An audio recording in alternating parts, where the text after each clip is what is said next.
So Israel is absolutely obliterating Gaza and killing massive numbers of Palestinian civilians, and this has been going on for weeks and weeks and weeks now. I mean, we're probably at a month or so into this, and here we have a situation where Biden is in his little DC bubble, and he's convinced, look, if people are mad at me over this, it's okay because it'll just come and go.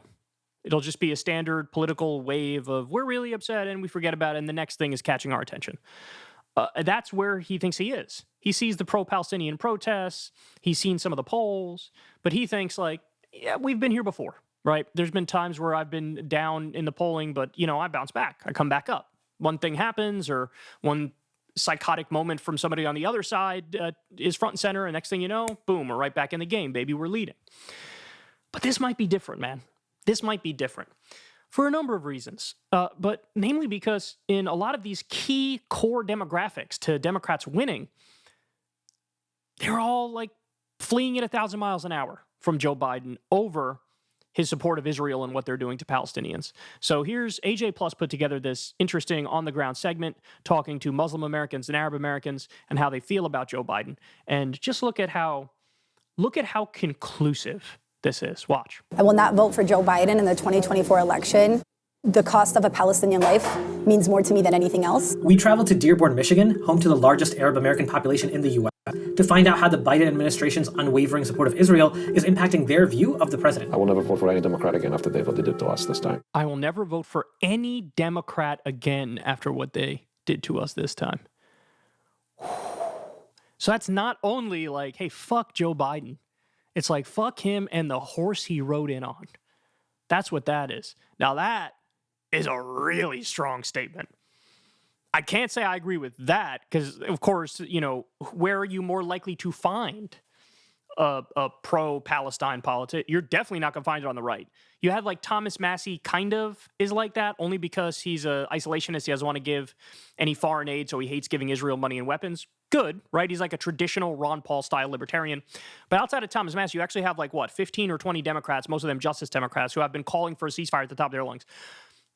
In a weird roundabout way, I've told you guys, I'm actually more proud of the Justice Democrats now than I've ever been before because they're leading on. They've been screaming for a ceasefire from very early on in the conflict, which credit to them. I mean, it should be obvious, but remember, there's so much money, AIPAC money, DMFI money, like these pro-Israel lobby groups are super powerful and they spend millions on races and they're standing up to them to do that, but they're doing the right thing. So I wouldn't throw every Democrat under the bus, but the argument of, hey, Biden in particular, it's hard to argue against that, right? Because it's like there's been this dialogue on Twitter the past few days where like people are actually having this argument of like it's 100% Hitler versus 99% Hitler. And if you don't suck it up and vote for 99% Hitler, you're part of the problem. And it's like, man, what a campaign slogan. Imagine the Biden people go with that. Joe Biden, only 99% Hitler. That's not going to be compelling. So look, my job in talking about this is to just explain it to you guys just in a matter-of-fact way, like as a law of nature. Like if Joe Biden is supporting what is effectively, at the very minimum, mass civilian casualties among Palestinians with U.S. weapons, then yeah, you're going to lose some Arab Americans and Muslim Americans and anybody with a freaking conscience. Right? It's going to happen. Doesn't matter how much you sneer at them and finger wag at them. It ain't going to fix it. The way for you to fix it is to call for a ceasefire and stop arming these maniacs. All right, let's continue. Nowadays, if you're voting for Biden or even if you're voting for Trump, you're putting yourself into a situation where other people's lives are at stake. We're really dealing with a very difficult, it's like between a rock and a hard place at that point. Honestly, I'm leaning towards not voting in the first place. See, that's the thing, is for lefties, that's the thing, is it's not like, oh my God, these people are going to go vote for Trump. It's that they're going to stay home or they're going to vote for Cornel West. And I think the Biden people might be too dumb. Like they might think like, oh, these people aren't going to vote for Trump. Where the hell are they going to go? Maybe they vote for Cornel West. Maybe they just stay at home. And they're not taking this seriously. You know what I mean? They're not taking this threat seriously. This threat of like, you are hemorrhaging voters in a key demographic, in a key swing state where you need the votes. We'll get to numbers in a second. At that point, there's going to be some sort of a change. We're not just ticking a box because we have no choice. I don't see any difference in their policy between both of them, at least about Trump. You know what he's going to do. You will not feel betrayed. I mean, I really feel betrayed with what Biden did this time. See, look, on the issue of Israel, he's right on the issue of Israel. I mean, there are other issues where Trump and Biden are not remotely similar, and we've talked about them ad nauseum on the show. When you look at like NLRB policy, union policy, there's a number of things where it's like, Biden's just better. Okay, it's true. It's true. But on the issue of Israel, yeah, the Democratic Party position, generally speaking, and this is Biden's position, is we're going to co-sign what Israel does. We're going to give them money. We're going to give them weapons. We're going to say we stand with them. We're going to take trips to them to hold their hand and let the world know we're here in solidarity and unity with them. And then they'll turn around and say, well, bomb nicer. So, like, let's send in some humanitarian aid, but then you could get right back to bombing where you're killing 90% innocent civilians. So that is largely just a cosign and a green light to Israel. Trump's policy is going to be that minus the tap dance of bomb nicer. It's just going to be, you do whatever the hell you want. I don't care. I'm with you. And in a way, that's even probably more honest, because I think Biden's position really is, like, do whatever the hell you want, but I have to do this weird fake humanitarian tap dance where I pretend like you're being very surgical even though you're not. Trump is just like, you're not being surgical and I don't care. Go ahead. I'm on your side. So on this particular issue, yeah, there's not much difference. And look, I'm the guy who gets in trouble when I come out here and tell you that on many issues, there is a huge difference between Trump and Biden, right? I've had people to my left get mad at me because I'm willing to acknowledge the areas where they are very, very different. But on this issue, it's full speed ahead with the genocide and do a nicer genocide. Like, those are the two sides, and these people see right through it. Palestinian Americans, the violence in Gaza is not a distant reality. It's very close to home. Do you know how many family members you've lost so far? It's 20. Oh. Yeah, so 4 on Saturday, 4 on Monday, and 12 on Wednesday. Yeah, just sneer a little harder, finger wag a little harder, shame this guy a little more, and he'll vote for you. Like, see, this is people. The Democrats aren't taking this seriously enough, man. They're not taking this seriously enough. You would think that, like, when their own State Department revolts, they would be like, maybe this is like a huge problem. But no, it's full speed ahead. A recent poll showed that support for Biden among Arab Americans fell from 59% in 2020 to just 17% today.